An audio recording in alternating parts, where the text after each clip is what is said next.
So, Miles, we're sitting here in this fantastic, unique studio in a boat. Yep. And the unique thing about it is not just that it's in a boat, but that you've been associated with it for quite a long time, for maybe a decade on and off. Off and on, yeah. So how did you first become involved with a studio in a boat? Well, after my assisting at various other studios, I ended up working for Pete Townshend at his Oceanic Studios. That building has a long history in itself, but this boat was moored outside. It's on the river near Twickenham, between Richmond and Twickenham. So I was there for about 5, 6, 7 years as the sort of house engineer there. Then that studio sort of closed down and the building was sold off, and somehow along the line I went and had a small studio in Hackney for a while, and the boat kind of ended up here in central London and had a new paint job. The studio itself was pretty much exactly the same, and there was an opportunity for me to do more work with Pete and do it out of this studio, which I promptly set up. Not exactly like this to start with, but this is kind of built up over the last 4 years, really, adding bits, taking away bits, adding more, and we've kind of left with the studio in the condition it's in now with all of this gear. So, and it's a fully operational studio. We got the drum room in there. We got a proper machine room back there. We got analog. We got Pro Tools. We got the beautiful desk. We got keyboards. We got a grand piano.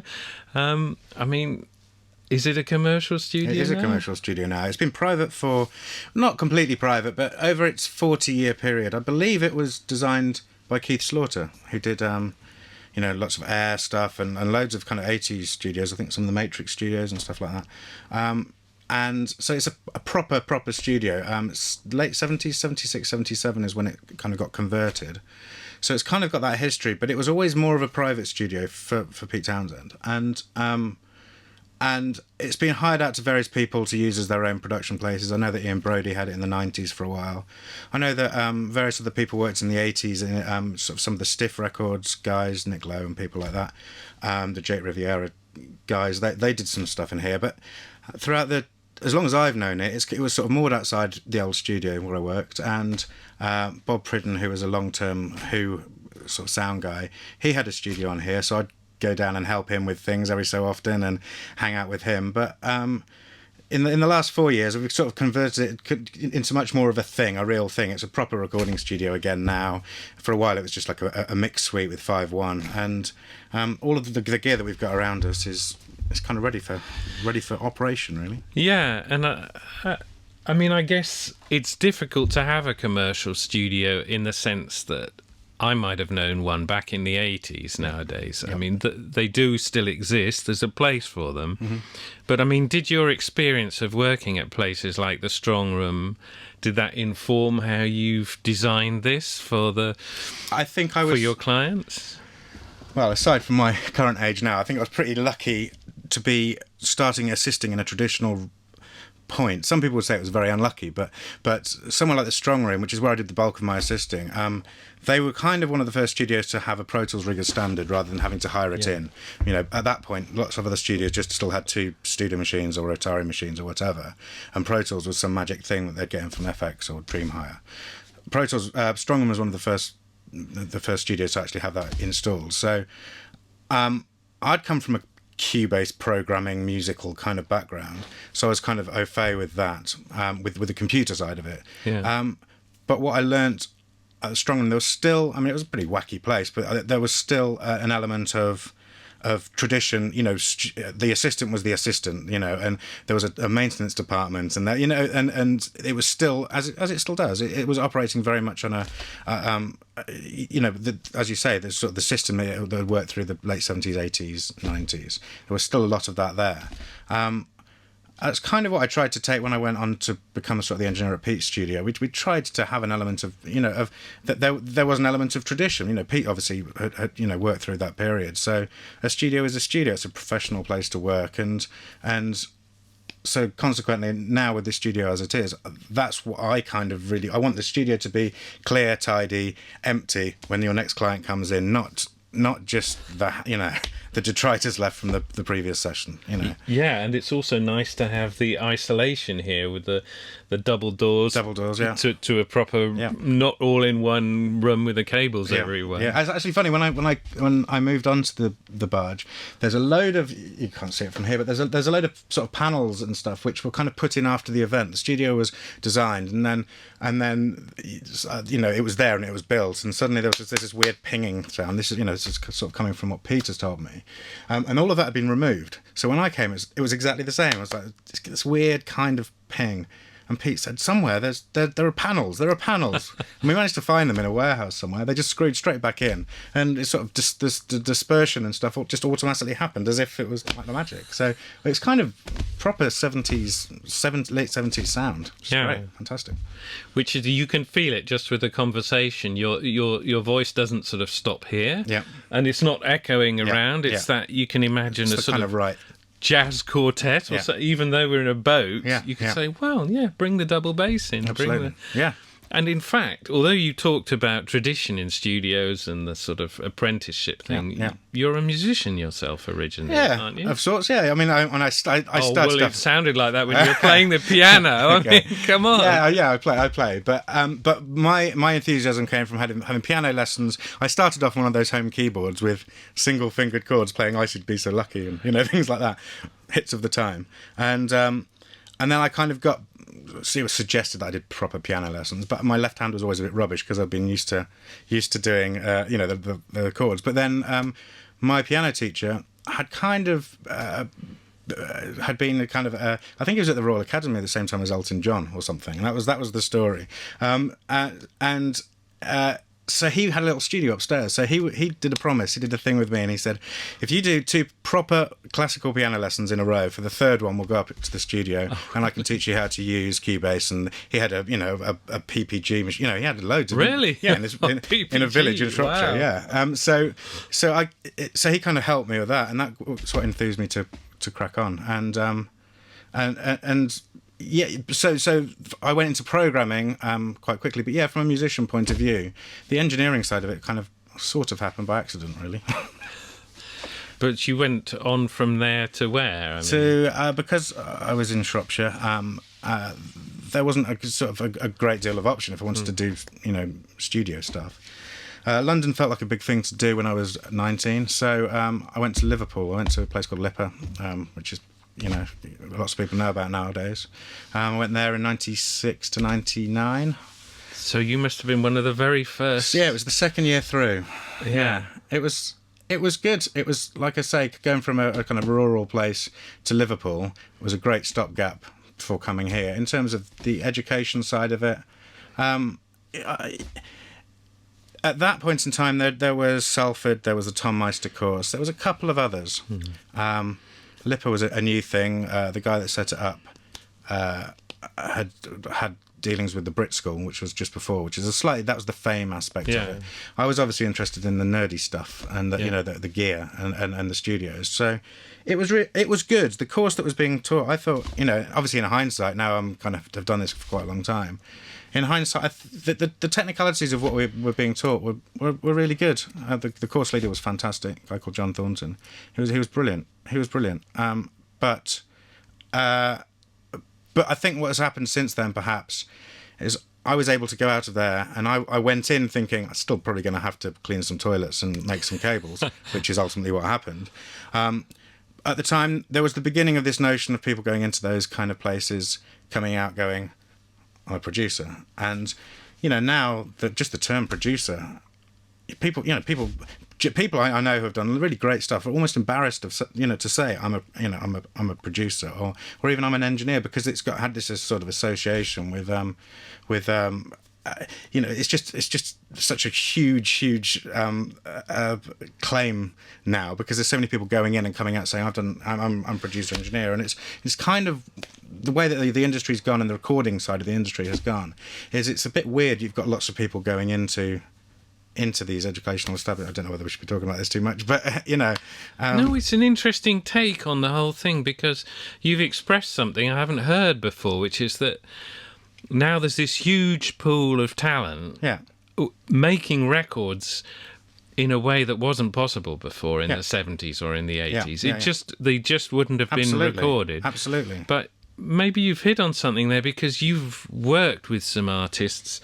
I mean, you've worked with some people, Sparcadia, She Makes War, and they're kind of artists who are innovative, but they're perhaps happy to be in a smaller space. Absolutely, yeah. It's a different ethos, isn't it? Yeah. It's not that we're going to tour this, we're going to get a deal, we're going to get a big advance, it's not that.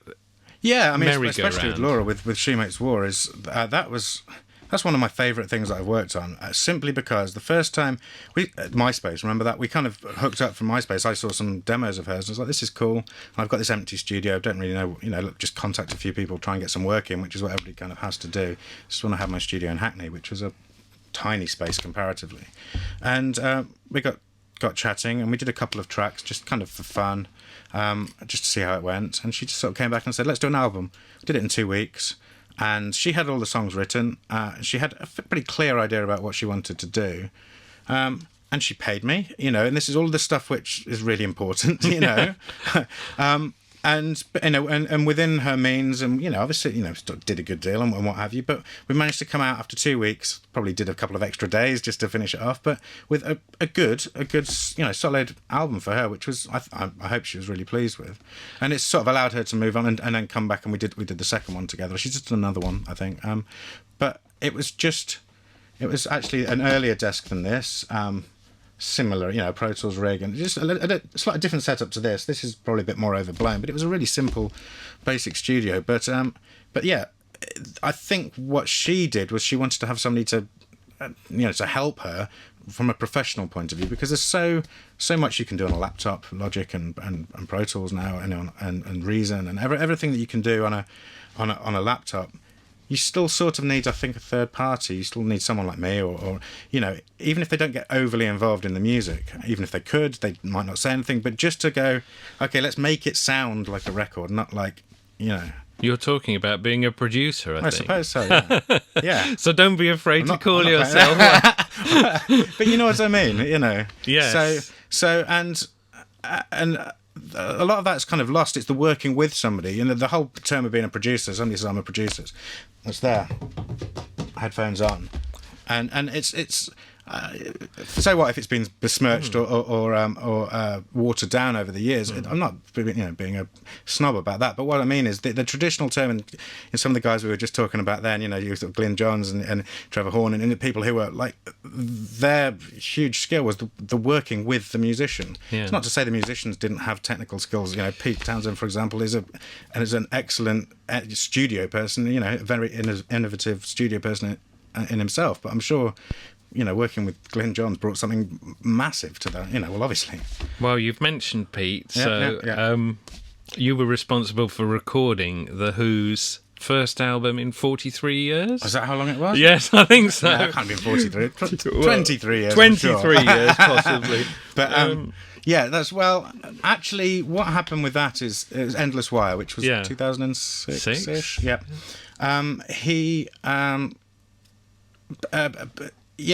It sort of came to a point when they wanted to do the album, and Peter got the songs written, and a lot of it recorded. The thing with Pete is that he records, he records on his computer and his 1-inch 8-track, or he's got a lot of gear, and he produced the stuff up as if they were proper tracks, and they were brilliant. But what I think had always happened in the past with The Who, especially with Quadrophenia and stuff, is that Pete would do the bulk of the writing, and he was into the gear, the studio, the tape machines. He had a lot of that stuff, the synthesizers, and so kind of the same was true with Endless Wire. What happened is that he demoed it. I mean, it was fantastic, and we took those reels, and then we worked on from there. Some in Radar, some in Pro Tools, some I think on another tape machine. For some of it, I think there was a Focusrite console, the Forte console, which we used. I can't remember now.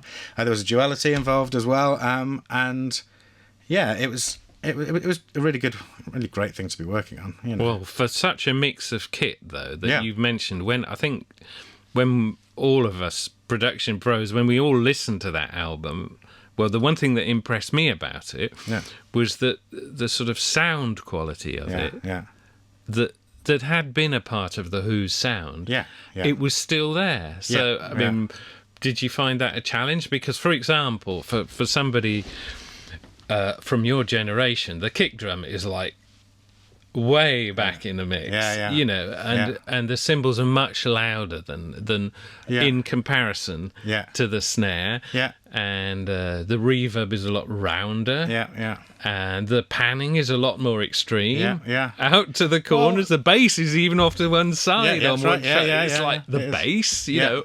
It's on the right-hand side. Well, I mean, did that mean you had to adjust your own ears? Or? My own. I was an indie kid, a '90s indie kid, really. Right. So, but obviously, I kind of my own tastes kind of go back to the Beatles and Stones and the Who, anyway. But yeah, when working, having been at the Strongroom, especially working on lots of pop music and dance music as an assistant.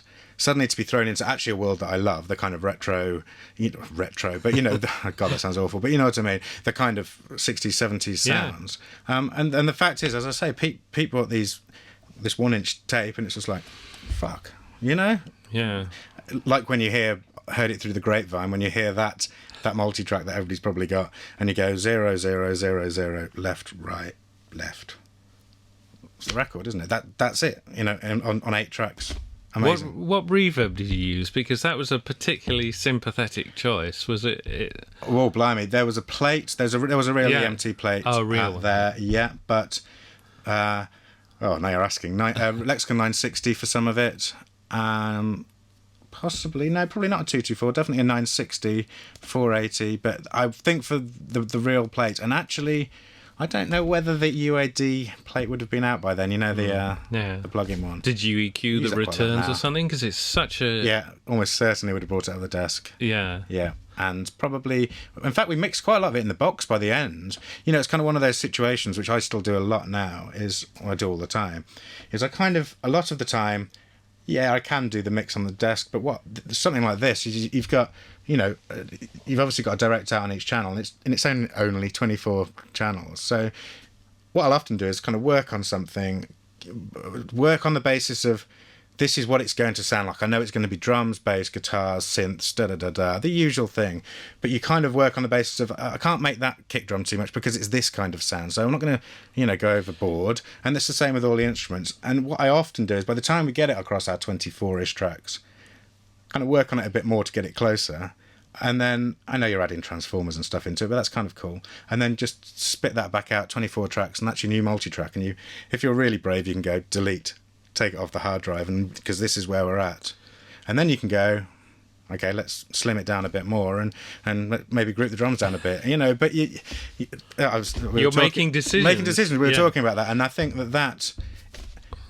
Well, for me, it makes sense to me. I don't know. Lots of people like to sit there and go, 3 days later, I just want to change that bit of that plugin, which is still, that synthesizer. It's like, it's a synthesizer. If you make the decision and move on, and then you get things finished. You don't necessarily always make exactly the right decisions, but you can get work done. You're talking about a musician's approach, because the danger with a screen is that it can be you get hooked on the visual thing. You see the waveform. You see the control on the screen. It's all focused in on that rather than out on the music. Absolutely. I mean, there's so much work you do based upon where you can get suckered in on based upon what it looks like. Obviously, you're looking for clicks and pops because you're hearing something, but since the advent of chopping up drums and Beat Detective and all of that kind of stuff, suddenly everything, the focus is in one place visually. And I mean, Pete's often, working with him, is he's often talked about that, the fact that he's often been sat there in this room or in other studios that we worked at, and he's sitting talking to my back because I'm here going, on Pro Tools, and he's kind of got used to it over the time, but it is. I'm sure it's really disconcerting, and I sort of grew up in. When I was at the Strongroom, that was the start of all of that. You're not sitting there with just a play and a stop and oh shit, I've probably just stopped the Pro Tools rig. I'll put that back on in a minute. They've probably you've got a stop and a go and a record, and that's as far as it goes. You've got the desk, obviously, and you talk to your back, but for the communication and the and the chat and it sort of disappears a little bit if you're talking to the back of somebody's head. So it's quite nice just to do the work and move on, I think.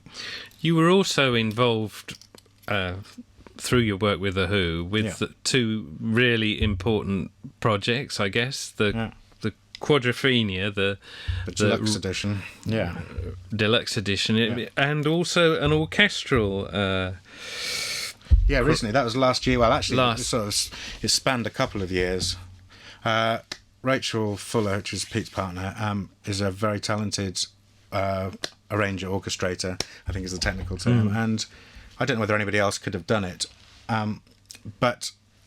The idea was to do a classic quadrophenia. So I was kind of involved in the sidelines because obviously Rachel was working on this, and she got an assistant called Martin who's really worked to get all of the orchestral, the musical stuff all done and nailed, and obviously with Pete's input and Pete's overall, was the producer overall, and it took quite a long time to sort of doing vocal tests and stuff here.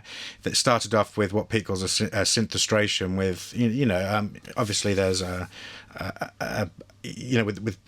synthesizer plug-in instruments, virtual instruments and stuff. That's obviously how a lot of this stuff starts now, and I'm probably not best placed to talk about that too much, but what would happen is stuff would get sent over as this is a mix, or these are some stems of the string section as is programmed, and then we did some vocals over that, and then it'd be nice to know what it sounds like over a real orchestra. And eventually what happened about a year and a half ago is that there was a session booked to record it with the RPO, and Alfie Bow had already kind of jumped on board, and we recorded some demo versions with the orchestra. We did 4 or 5 of them.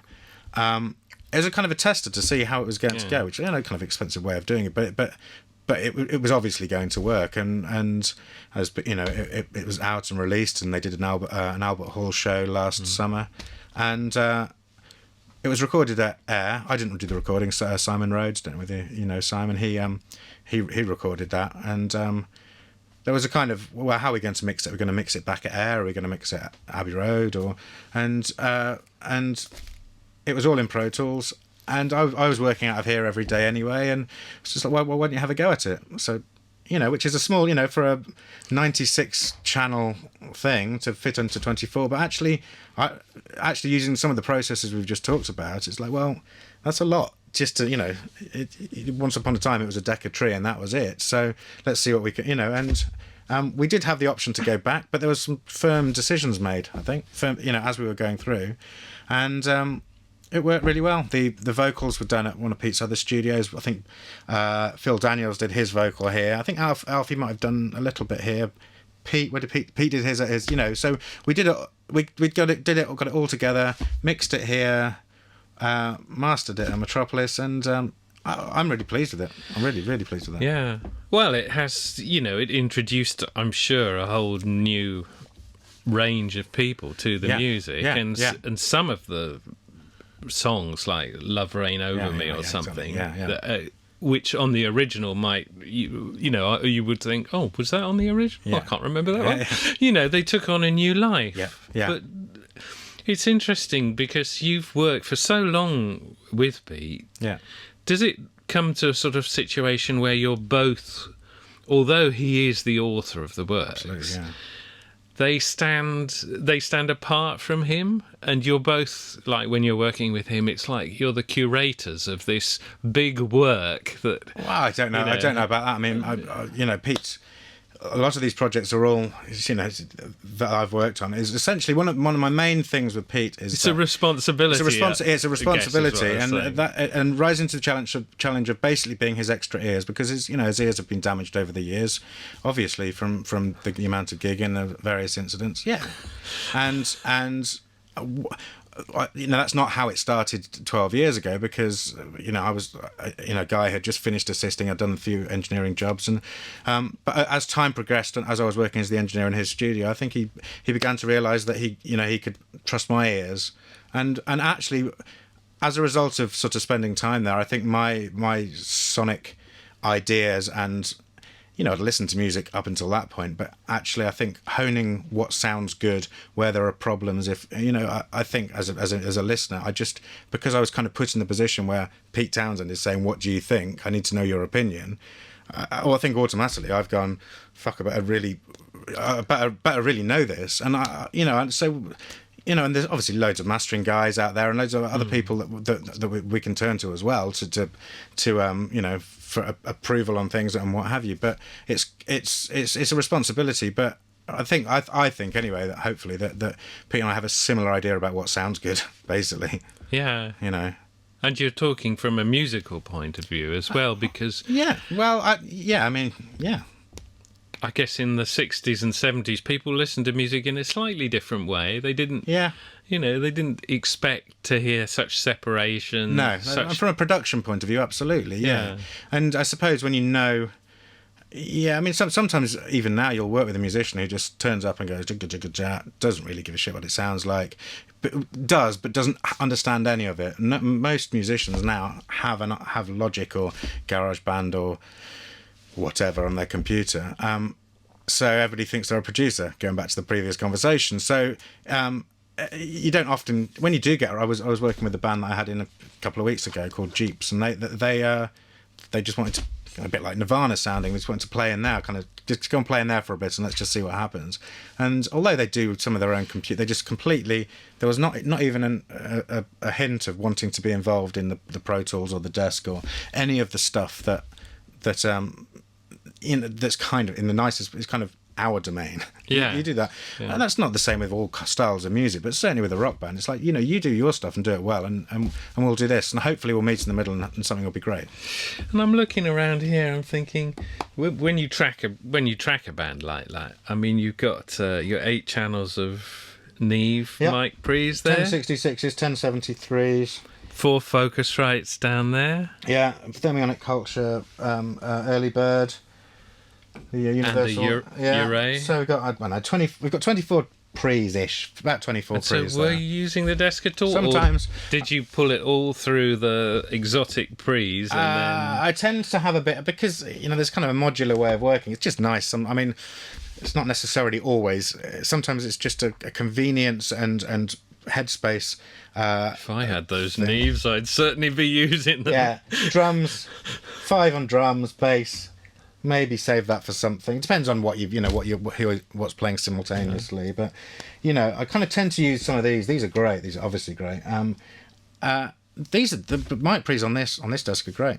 I mean, different, but yeah. And I was saying we sort of used to use the duality. We used the mic pre's on the duality on Endless Wire for loads of it. Really? Yeah, for loads. Just a lot of the stuff was recorded at Pete's own studio, but for some of the overdubs, the drums, I think we did just with the duality. They sounded great, and it seemed to work. And the EQs as well, or did you? Yeah. I mean, different thing, isn't it? That's such a point go. Or not, but usually go. Point and go with that. It's kind of, they're all different, aren't they? And you kind of get to know. People talk about people, the classic Neve sound, the classic SSL sound. You kind of just get to the point where you know what you want, and you don't even have to talk about it anymore, unless there's somebody at the back of the room going, "What's that? No, just do it." And it does strike me. I like this. Just walking around, I love the sound of the ambience in here, but that is quite a small room for a drum kit. What's your miking strategy when you... If you want it to sound like Harvest by Neil Young, just it's there straight away. Really? A few mics. Yeah, it's not, there's enough openness. It is, as I said before, it's kind of gone diffuse enough that it does sound bigger than it is. Actually, it really does. In terms of making it bigger, John Bonham or whatever. Yeah, you just have to do the either the Pro Tools tricks, or once I've got a sound in there, I open the doors a bit. If the neighbours don't mind too much, you can open those other doors as well. I mean, we could put the drums in here. Why not? There's other studios that are doing that, but that's a bit hit and hope. Yeah. But certainly in terms of that room, the drums. You can't use too many mics in there, though. Surely. I'd use about. I usually go kick, snare, tom, overhead, and then maybe a room as well. If I just for a kind of standard sort of standard sound, unless I'm trying to do something clever. But there's not much clever you can do. It's a Ludwig 70s super classic. Sounds amazing. Of course, being on a boat, I guess it's an advantage to have all the instruments, or at least the heavy, bulky instruments. Yeah. Obviously, if somebody wants to bring their own drum kit, as long as they carry it. No, they, and I'm joking. We've got assistants and stuff that can help, but we've got some amps. It's just all great new stuff. Mesa Boogie Mark 1. There's a Fender Deluxe. There's a Vox bass amp. There's a we've got kind of everything you want if you just want to come and play. I mean, I did toy with the idea of having things set up permanently in a kind of a Motown studio kind of way. Exactly, nail it to the floor. But I kind of like the idea of everything being shut down at the end, and people having trying to get a different sound. You don't. It's and then there's cables everywhere. I'd rather just go. There you go. It's a fresh. Go and do your session, shut it down, and move on to the next one. And there's a Yamaha CS80, extremely rare, just out of shot. Big beast. Just turned it on yesterday. There's a big label on it that says don't turn. Yeah, you saw it. Don't turn on. And actually, having spoken to about 3 or 4 engineers, tech guys yesterday, they all said, "Well, I don't think there's a problem with that. Just don't plug it in when it's on." Okay. So they're worth a lot of money, and sure enough, it was fine. It's I think it's been sort of in storage for a while, so it's sort of warming up a bit. I bet it sounds amazing. Are there any other unusual instruments or microphones? I mean, you must have quite a few. We've got a really good, not too. We've got some Coles, 4038s, and Sound Deluxe 251, which I love, which I've used for a lot. It's got a kind of the valve, not distortion, but it's got that valve ring that you get, which suits most voices, but when it doesn't, it really doesn't. You know what I mean? Yeah. It really doesn't. But I think that was used on the Endless Wire. I think that was the mic we used on Endless Wire, actually. Really? Because the voice on that, I mean, well, we've all seen Roger singing live, but I think I'm speaking for most production pros. When we heard the album, we were all kind of like, "Oh, yes, he can still cut it in the studio." I mean, it was a lovely sound. It took a bit of a while getting the mic choice, and that was sitting there, and because it is actually, that was made in about 2000, 2002. That was just sitting there. We tried the 67s, the 47, we tried all these things, and that was just, let's just try. It was a kind of almost a last-ditch attempt at trying to get something that felt, and it really worked. And then there was, the actual getting the vocal, it took a while and stuff. But God, Rogers hasn't lost his voice. He's had some recent health problems, I think, but but he can still do it. Yeah, no, but it's so important with something like that. It's the voice of an era. Yeah. And you're putting a mic up. You say, well, I don't want to betray all that. You're aware in your mind of all the heritage. Absolutely. So. I mean, whenever you put a microphone up in front of somebody who's had that kind of a career, it's really funny. I've found anyway, having recorded vocals with quite a lot of people, you put the mic up and then you kind of step back and. Wow, yeah, it really is. It really is that person. Yeah, because and now, there's a cappella things seeping through the internet, and when you hear the Michael Jackson one when he was singing ABC as how old is he? 5 or 6 years old, or it's just like wow, it's just wow. It's unbelievable.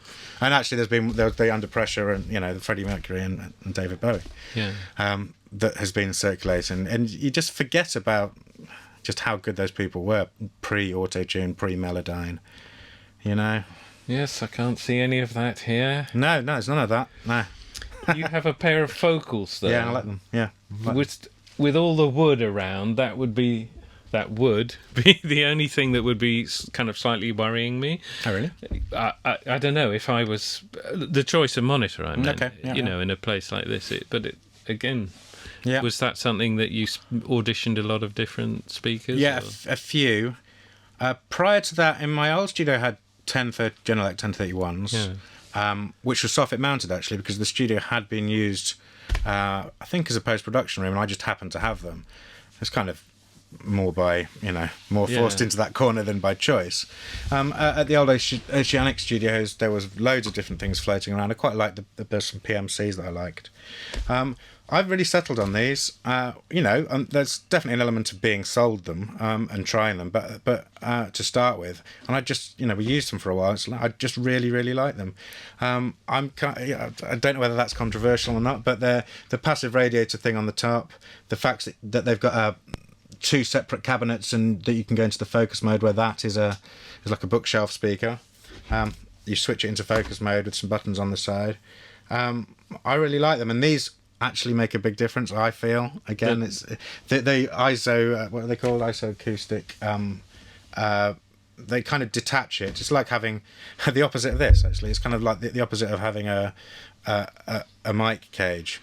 This one, actually, both sold by the same person to me. But the idea with this is that this holds the microphone absolutely solid, so that the movement is in the capsule, which is fine until you kick the mic stand like that. Yeah. But with those, the idea being, this the physics. I don't know, but they sound good, and I like that as long as you don't kick the stand. That sounds really good.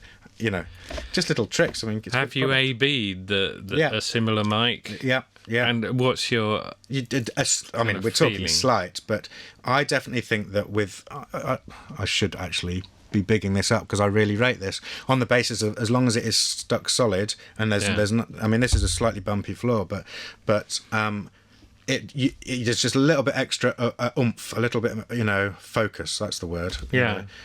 Just a bit of extra power, because it's not being sopped up in some elastic band, which always, go loose and. Yeah, anyway. I know. I mean, many of us must have looked through the control room glass and seen, mics of this shape in their shock mounts, kind of doing the hully gully a bit, and thought. I mean, is that right? You've got somebody that's wellying it out. I mean, just the power, the pressure. I know it's going through the grill, but things will just be moving a little bit, and that just locks it in place. So the thing that's moving is the diaphragm. Wow, I really rate it. I should actually know what it's called, because I can't. It says EA something from Ireland, I think. But I really like that. And it fits loads of mics, so when you lose one, you can just put anything in there. And what other... We were on the instruments thing. I can see a rack of guitars in there. Yeah, I've got an SG. They're all actually new. They need a bit more playing, actually. I want people to be coming down and playing them. But there's an SG, a Les Paul Deluxe. There's one of those Line 6 modelling things that you can turn it and it does a sitar, which is a bit of fun. There's a J50 acoustic. We're all set up. Needs to get a bass down here. We will do by the time, And is the studio just for your use, or is it? It's been built up for the projects, a lot of the projects we've talked about, and various things that have gone on for my work with Pete over the last 4 years. But no, the idea is we're taking it forward to be a commercial studio, and that's what I'm. As much as anything, obviously, I'm keen on doing all my own work, and whenever I can use this studio, I will. But the idea, I think, is really that it's going to be a proper commercial studio with proper assistants, clean, tidy, professional, and kind of not going overboard in a big traditional sense. But everything will, people will turn up and they will like using the gear. The gear will keep, we'll keep on top of all of that kind of stuff, and. I'm just kind of keen for it not to feel like a producer's own studio, right? With all due respect to everybody else, but I've kind of worked at other places where it's somebody's own studio. I've got a deal on it or whatever, and you just feel like you're just invading somebody's bedroom, no matter how good it is. Sometimes I think, and I kind of want this to be turn up and you just you can come and do an album here, come and spend 4 weeks here. Book it, And you're amazingly centrally located. Yeah, it's by Tower Bridge is there, Tower of London's there, the Sun newspaper's there. Trendiest part of London, isn't it? Yeah, Shoreditch is there, where the strong room is, and some of the other studios. So it's all within walking distance. And what about sort of bands arriving? Is there no problem. There a place to park? As long as they're quite good at instructions, because there's no formal postcode. All right. So as long as, like I said to you, they don't have to come by river, then. No, they could do. So I think Pete had a boat once when he lost his driving licence, didn't Correct, he? yeah. Years ago. Yeah. Wasn't there some story that he had I understand that he used to commute up the river, yeah. And in fact, that he did actually do that one day. Actually came to here along the river, quite away from Richmond. But yeah, it's getting bands here. There's always the kind of the mobile phone kind of, where are you? Meet you at Starbucks or whatever. But that's kind of part of the fun. As long as you're not working with absolute morons, usually everybody gets there on time.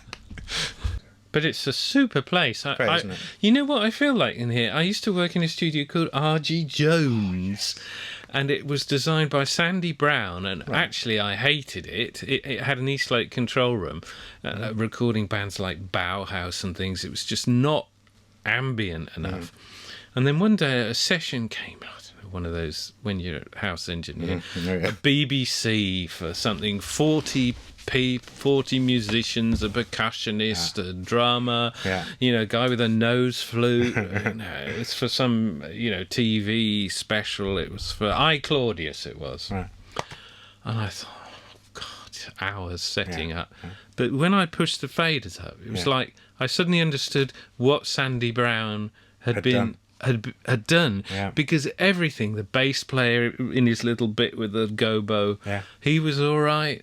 The drums, they weren't spilling too bad. I could hear the percussion. The guy with the sax, he wasn't leaking. And it had this vibe to it. Right. And the other studio that I worked in that had this vibe to it was Musicland in Munich. Okay. Giorgio Moroder's place, where Queen recorded all this stuff. That felt exactly like this. It had that sort of feel to it. And again, it was this old design with absorbent and then the wood panel. It's with some kind of thing behind it, and it's funny. It's that old. Well, we're sitting, and some musicians, but everything's at that level, isn't it? Yeah. So it's getting sucked up there. It's getting splashed around the place up there a bit. It actually, now I think of Musicland, it reminds me more of Musicland because it was, Musicland was a funny place. It had, when you hear the Queen sound, you think, oh, it must have been huge, ambient. Yeah. But in fact, where they put the drums, they had taken the booth and they'd opened it and put some mirrors in, so it did sound very, very ambient. At the old studio, the Il Pie studio, there was a room which was probably no bigger than this.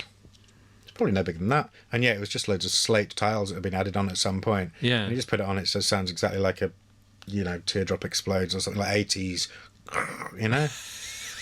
It sounded great. Those rums. But they sounded great. I mean, how we wanted them. Yeah. How we wanted to get that Hugh Padgham sound. Yeah, exactly. But, it was fun for me having gone, have to stick a band. It was like, Pete won't ever do drums in there, but I'm going to, let's just give it a go. And it was I loved it.